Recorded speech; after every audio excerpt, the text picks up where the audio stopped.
Kembali lagi di LK mengatasi masalah tanpa solusi. Jadi kita masih membicarakan mengenai yang namanya cinta. Dan di antara cinta itu kadang-kadang suka bukan dikotori ya, kadang-kadang juga diperindah dengan adanya nafsu. Nafsu ingin memiliki seseorang, itu yang menjadi sebuah pertanyaan. Cintakah kita atau hanya nafsu? Itu yang menjadikan kita agak sulit membedakannya. Karena kalau misalnya pasangan lelaki dengan wanita, itu biasanya tuh suka ada nafsu. Makanya timbullah yang namanya rasa cemburu seperti itu. Padahal sebenarnya kalau misalnya dia dimiliki oleh orang lain dan dia bahagia, seharusnya kita juga turut bahagia. Tapi tidak semudah itu. Kita tidak boleh mencintai seseorang dengan sepenuhnya, Pak. Harus dibagi-bagi. Ya gimana lu cinta dibagi-bagi? Oh iya, Pak. Ah, Saya cinta dengan Bianca. ya. Tidak boleh 100%. Kenapa? Kalau terjadi sesuatu saya frustasinya berat. Oh Bener, itu. bener. Sisain. Saya bisa bunuh duduk. Diri. Orang bangku banyak. Maksudnya saya harus cinta sama Gading. Ah, Saya harus cinta sama Awe. iya. Cinta sama Bapak. Cinta juga kepada Tuhan, Pak. Iya. Jadi cinta itu harus dibagi-bagi. Betul. Tidak boleh full penuh, Pak. Iya. Itu yang dibeda-bedakan. Jadi cinta itu secara keseluruhan universal, tetapi ada Saya nggak syuting, Pak. Kenapa koridor-koridornya. saya dibawa ke Universal? Bukan, maksudnya itu Semuanya. semuanya men. Berlaku umum. Umum. Simpel Kang. Iya. Cinta mah memberi, nafsu mah meminta. Kalau kita ngasih ikhlas tanpa ingin memberi, Nah itu itu cinta. cinta. Cinta Kalau yang sebenarnya. nafsu pasti ingin ada sesuatunya Ya. buat kita. Enggak Pak, enggak setuju saya. Menginikan nafsu itu adalah menginikan keinginan kita. Iya. Ya kan? Begitu, mengikuti keinginan, betul. Iya. Jadi Pak, kalau kompor simpelnya gitu. gorengan mau ngomong nih. Bang, Eh, saya kemarin ngeliat orang Pak di jalan ya, dia senggol-senggolan naik motor, nafsu tuh orang Pak. Gue beri loh gitu katanya. Itu kan Oh, iya nafsu benar. mau memberi Pak. Wah, itu kan beda. Beda kalau itu Nafsu, sih. Pak. Lu itu kalau berantem itu mau diberi tapi maksudnya mau dipukul. Iya gak ada yang menerima. Konteksnya beda. Ayo pukul gua, gak ada Pak. Wadah. Wih, Nanti. Kang, saya bawa surat lagi. wah, bawa surat mulu nih. Bentar ya Kangnya, saya Iya. cari dulu. Oh iya, Ini boleh gue bawa pulang gak? Yang mana? Buat mainan Gempi ini pesawatnya. orangnya aja. Pesawat lagi. Buatnya siapa lagi? Buat siapa? Buat suratnya? Rachel. Oh, buat Rahel. Dia sudah menerbangkan hatiku. Aduh. Wah, lo tabrak. Hati-hati, hati-hati. Di sini ada orang. Itu. Dia nggak salah. Muka lo yang maju.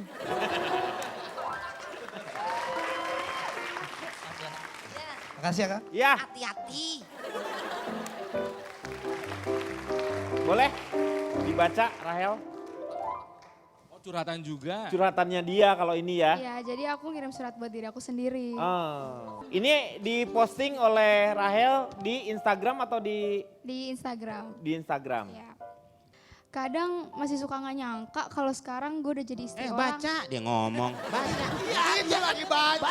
Keluar suara itu Pak Komeng. Emang itu tulisannya, Suaranya keluar. Dalam hati itu. Makanya aja ke sini. Emang tulisannya begitu. Serius, oke. Kadang masih suka Kadang masih suka nggak percaya. kalau sekarang gue udah jadi istri orang. Udah seminggu dan kadang kalau lagi jalan dan ditanya orang, terus orang nanya, itu siapa? Terus masih jawab pacar gue gitu. Padahal udah jadi suami. Kayak aneh aja ya, suruh juga menikah muda. Padahal kalau ingat 3 tahun lalu, gue termasuk orang yang gak percaya dan takut sama yang namanya komitmen. Ternyata pernikahan itu sebahagia itu ya. Tepuk tangan dulu dong. Satu hal yang sangat wajar untuk Rahel dengan Niko karena kamu baru menjalani yang namanya pernikahan itu baru 1 bulan. Maksudnya apa Kak? Maksudnya Kalau perjalanan pernikahan itu adalah seumur hidup seharusnya. Kamu akan melalui beberapa tahapan. Nih yang pertama 2 tahun yang pertama kalian harus menyesuaikan. Karena nanti kalian ini masih punya ego masing-masing. Nanti kalian akan apalagi nanti punya anak masalahnya akan juga berubah. Nanti 2 tahun, 5 tahun, 8 tahun. Itu kalau misalnya kamu sudah melewati 8 tahun berarti kamu bisa menyelesaikan setengah dari perjalanan perkawinan kamu. Nah, terima kasih Pak Penghulu. Sekarang mungkin bisa di... Eh, Ini kayak sebelum ini bukan ceramah. Ceramah Sebelum nikah. penghulu. Kalian berpacaran selama berapa tahun? 3 tahun. 3 tahun. Apa yang membuat kalian tiba-tiba ya udah menikah aja? karena kita udah sama-sama yakin aja sih. Kalau banyak orang juga yang nanya, kenapa sih milih nikah muda, kan padahal harus ada karir yang mesti dikejar gitu Iya. kan. Tapi menurut kita berdua, kita pun merintis karir itu kita saling membackup satu sama lain gitu. Jadi kayak nunggu apa lagi gitu, dan untuk menghindari fitnah juga kan. Jadi Betul. kita nikah muda bukan berarti kita kehilangan masa muda kita gitu. Iya. Kita masih bisa menjalankan masa muda kita, tetapi dengan komitmen gitu, dengan komitmen, dan menurut kita itu jadi bikin masa muda kita jadi lebih teratur ya. Jadi bukan yang aneh-aneh gitu. Jadi Tapi kan kalau nikah muda itu nanti 2 tahun kemudian, 4 tahun kemudian kamu bisa ketemu cewek seksi kayak aku. Tuh. Kira-kira kamu bisa menjaga komitmen kamu gak sama Begini Rahel? mah banyak di lampu merah. Barangan aja lampu hijau. Tabrakin Tabrak dong, Mek. Tabrak dong gue. Kamu gak takut emangnya ganteng? ya itu kan udah komitmen, kita janji juga sama Tuhan kan. Kita janji sama Tuhan, kita kayak ijab kabul, kita janji sama Tuhan, kita janji sama orang tua kita janji sama orang tua orang yang kita nikahin gitu. Apakah ada komitmen untuk menjaga dulu, tidak punya anak dulu, atau apa yang kalian kejar dengan kalian menikah ini? Tujuan bersamanya apa gitu? Ya itu sih tergantung dikasihnya aja. Cuma ya kita kayak lebih, karena kita emang kerja bareng, kita ngelakuin apa-apa itu bareng gitu. Jadi kayak buat menghindari fitnah, dan kita udah sama-sama yakin juga gitu. Jadi ya kita menghabiskan masa muda kita dengan jalan yang benar lah. Jangan masa muda kita apa sih kayak Ya, di hal-hal kalau yang kita udah nikah ya negatif kita lah. pasti lebih Tapi nggak punya apa-apa komitmen sebenarnya. gitu kan. Ada baiknya kamu menikah muda itu ketika kamu mempunyai anak nanti, ketika kamu di usia yang udah 40, anak kamu juga masih Umurnya bisa deket ya? jalan barengan. Jadi ketika kamu nanti jalan-jalan tuh kamu masih seperti adik kakak gitu nantinya, nggak terlalu jauh. Jadi kamu juga masih punya kualitas. Jangan seperti saya. Anak masih 10 tahun, bapaknya udah tua, mau lari-lari udah nggak bisa, susah, tapi ya sudahlah. Sekarang kan lagi masih lagi suka-sukanya nih, Rahel nih, belum terlalu banyak karena masih kalian itu masih banyak saling mengalahnya. Pengen coba untuk ngalah, nyenengin masing-masing nih, belum ada ininya. Tapi kamu udah tahu sifat-sifat jeleknya. Rahel sendiri ngelihat sifat jeleknya Niko nih apa yang nggak kamu suka? Pasti kamu ada.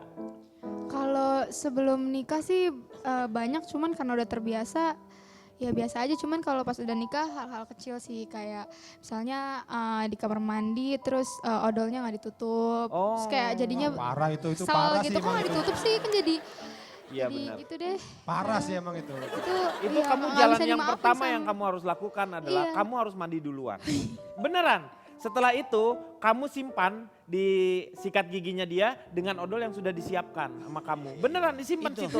Kamu tutup sendiri. Jadi ketika dia mau mandi itu udah ada. Itu namanya adalah sebuah pelayanan Jadi saling kecil. melengkapi ya. Tapi itu luar biasa. Itu masih bisa ditanggulangi, Pak. Dan itu dilakukan oleh gebetan saya. Kang Denny. Gebetan Bapak ya. sikat-sikat gigi sih. Ternyata. Bapak masalahnya masih bisa dimaafkan. Ibu ini yang susah, Pak. Yang mana? Waktu pertama menikah, Hah?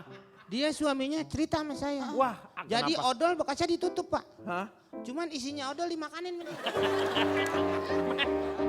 Ngapain dia ngemutin odol? Ya saya nggak tahu ibu ini. Oke, jadi saya baca buku ini Psikologi Pernikahan Muda. Ya, ini karya Ibu Yati Parabola. Nah ini keunggulan ketika ada pasangan yang memutuskan untuk menikah muda, ada berbagai macam. Yang pertama dari segi agama, itu berarti lebih terjaga dari dosa. Ya, Yang kedua menghindari fitnah itu. Yang kedua itu dari segi psikologis. Jadi pasangan muda lebih energik, lebih mempunyai energi yang keduanya bisa saling menjaga. Kemudian si istri sendiri, si wanita ini belum terbebani oleh pikiran yang macam-macam. Jadi bisa lebih fokus, bisa lebih konsen gitu. Terus yang ketiga ini dari segi kesehatan dan reproduksi. Jadi dia lebih subur dan juga lebih aman untuk hamil dan melahirkan. Lagi bagus-bagusnya ya. Lagi bagus-bagusnya. Saya kurangi, Dan Pak. Ada satu lagi. Oh masih ada? Ada satu lagi. Ya, ya. Menikah muda itu sah apabila keduanya sama-sama muda. Ah, Ya, Iya. jangan istrinya doang yang muda, nanti nggak enak. Disebutnya istri muda. Dan menikah muda, istrinya juga jangan tua, iya. nanti disebutnya istri tua. Tetapi inti dari pernikahan muda ini adalah bahwa si suami dan si istri harus sama-sama muda. Berarti mudah-mudahan dong. Enggak, harus muda dan muda. Jadi disebutnya menikah muda. Gitu. Ya benar Apa lu kawin kan kawin muda Ya, lu emang dari tadi begitu. ngomongin. Lu Kalau gimana? tua mah bukan nikah muda namanya. Lo pernah kelilipan kardus belum? Ini ngomong lo makin ngaco aja. Tapi nggak semuanya menikah muda itu Lu kayaknya gampang. cuci otaknya di laundry kiloan nih. Bisa jadi. Pak sebenarnya itu bukan suatu masalah. Zaman dulu kita kakek kita, nenek kita. Iya betul. Itu memang pada saat menikah usia 16 tahun, 17 tahun. Iya. Jadi sekarang tidak ada mungkin sesuatu yang aneh karena orang kan nikah sekarang makin berumur. Wah kadang-kadang orang menyibukkan dirinya Pak. Iya. Semua mempermasalahkan faktornya uang Pak. Orang nyari uang makanya tadi dibilang apakah karir, selalu karir yang ditanyakan. Iya. Apakah karir mudamu tidak akan hilang? Padahal gampang kalau hilang lapor polisi.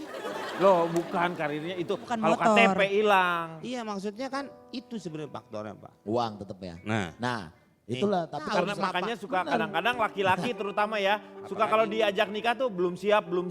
Karena ngerasa belum punya rumah. Belum punya pekerjaan yang tetap. belum mapan lah. Ya. Soalnya ini kan bisa jadi kayak misalnya kita dengar-dengar nih, misalnya anak akhirnya dibuang Nah. karena stres, terus mukulin anak karena Itu. masih kecil, emosinya belum siap, anak Iya. nangis-nangis, Iya. akhirnya dipukul ya Pak. Itulah itu resiko nikah muda juga, bahaya juga, Kang Denny. Jadi nggak segampang itu juga nikah muda. Memang ada positifnya, tapi kalau misalnya kita tidak siap akan berakibat fatal, banyak yang fatal sekali. Kalau misalnya udah pacaran, sudah saling cocok, kenapa nggak langsung nikah? Iya, Kan betul. memang ada istilah katanya jodoh nggak akan kemana. Iya. Tapi saingan di mana-mana. Iya. Jadi pada keambil nikahin aja. Terus ada yang bilang jodoh itu nggak mungkin ketukar. Tapi kesalip mungkin. Kita lihat dulu nih perkawinan mewahnya Rahel dengan Niko nih ya. Itu kandang ayam Pak. Rok, Itu Pak glow in Komeng. the dark. Oh, Glow in the dark, gaun. Dia dari Kayak pangeran. kerajaan dan Inggris putri. Pak. Konsepnya. Oh konsepnya. Tuh nikah begitu lu di kandang ayam Ya tuh. Iya, tepuk tangan dulu dong. Rahel, ini nikah di mana? Di Jakarta atau di Jakarta. Bandung? Oh di Jakarta, Jakarta. iya. Ini konsepnya sendiri apa sih itu? Ceritanya si Kamu Disney memang Princess. cita-cita jadi pengen kayak princess gitu ya? Iya. Nonton apa? Biasanya kan orang tuh suka pengen cowoknya Princess- tuh datang dengan kuda gitu, pangerannya tuh. Ya seperti itu kan suka ada bayangan-bayangan seperti gitu kan? Dulu Iya, kamu sering cuman nonton kalau film kuda apa? nggak bisa masuk gedung jadi. bisa Jadinya kuda ada catur, kayak jadi keretanya kantongnya. doang. Hmm. Tapi nggak ada kudanya. Ada pas apa sih walking down the aisle gitu. Terus ditarik sama teman-teman aku, bridesmaid sama groomsmaid. Kayak agak Disneyland ya tadi ya rasanya ya. Iya. Disneyland Kang. Disneyland. Mhm. Ini saya mau tanya sama Rahel, Rahel ketika kamu nanti kamu mengandung, kamu punya anak, kamu rela nggak untuk meninggalkan karir kamu gitu misalnya. Jadi kamu harus ngurus anak kamu sebagai bentuk tanggung jawab. Itu kamu udah siap nggak? Kebetulan karir aku tuh di bidang bisnis kayak bikin clothing line gitu. Terus ada juga Niko kayak punya restoran terus aku kayak bantuin itu kan hal-hal Maksudnya yang bisa dikerjakan di rumah. Iya, jadi nggak ada masalah sih. desainnya. Aku kerjanya bukan yang di kantor yang dari pagi sampai malam kayak gitu. Jadi nggak Jadi kamu udah mengganggu. siap ya yang Iya, seperti insya itu. Allah. Oke, ya kalau Bianca juga mau nikah nih. Amin. Aku mah udah ngebet banget, cuman belum ada yang ngelamar aku, Kang. Gimana ya? Kamu ngelihat Yang suka perkawinan banyak, Hah? Kang. Bianca tuh yang suka banyak. banyak, kamunya juga pilih-pilih sebenarnya. Iya, iya. Ya wajar lah perempuan untuk memilih Pak. Boleh. Ya boleh. Boleh, Meng, tapi nggak boleh terlalu banyak milihnya. Begitu kamu ngerasa serak, nggak usah harus ngelihat kamu gimana nanti hidup kamu. Karena kamu hidup nanti nggak akan tergantung sama si cowok kamu itu, tetapi kamu akan tergantung sama berdua. Saya udah Oh, bilang gitu. berkali-kali sama Bianca, jomblo tuh ada 3 tipe. Nggak laku, suka milih, atau udah nggak laku suka milih nih kayak begini. Nah, Enggak, karena Aku Bianca, juga dong. Bianca itu terlalu sayang dengan ibunya Pak. Betul, Bang Kadang-kadang kalau dia mau menikah dia selalu bilang sama ibunya Pak. Waktu itu pernah Bianca menyukai si tipe suami, model suaminya Pak, calonnya. Tapi calon suaminya tidak menyukai Bianca. Kok Tapi jadi calon sekalinya calon suaminya Suka Bianca sama maksudnya, Bianca? suka sama Bianca, Bianca tidak suka. Ah. Sekalinya yang Bianca. cowok suka, Bianca suka, ibunya yang suka. Iya benar. Itulah. Repot ya. Ibunya yang gak suka. Kok nyokap gue nikung laki gue sih bang? Itu maksudnya kecintaan. Oh, oke. Pada Jadi dia- ada pengaruh dari orang tua juga. Ya karena dia sangat mencintai ibunya. Betul Pak. lah, Itu dia jadi kan harus ingin memilih. berbakti. Karena memang sangat sulit untuk mencari suami yang juga mencintai ibunya Pak. Betul. Cuman saya doang. Terus gue mesti sama lo dong bang? Kamu Ya, belum doang? tentu. Belum tentu. Ini supir pakai di sini. Kita ke Kang Maman dulu, silakan Kang Maman. Cinta itu memberi, nafsu itu menuntut. Dalam hal LDR, jarak itu kata Ronald cuma angka. Jauh bukan masalah jika hati sudah senada. Bagai matahari kepada bumi. Meski jauh jarak keduanya 149,6 juta kilometer, mentari tak pernah berhenti menerangi bumi. Kala ia terbenam bersembunyi, ia sinari rembulan dan menemani malammu. Dan esok ia hadir sepenuh setia kembali menerangi, menghangatkan bumi. Jadi sekali lagi LDR bukan sebuah kemustahilan untuk tetap bahagia. Tipsnya tadi disampaikan oleh Gading yang bisa dinadakan lewat lirik lagu Katon Bagaskara di lagu Cinta Putih. Saling mengisi dan jadikan percaya yang utama. Lalu padukan dengan lantunan lagu Krisya. Walau ke ujung dunia pasti akan ku nanti, meski ketujuh samudra pasti ku akan menunggu, karena ku yakin kau hanya untukku.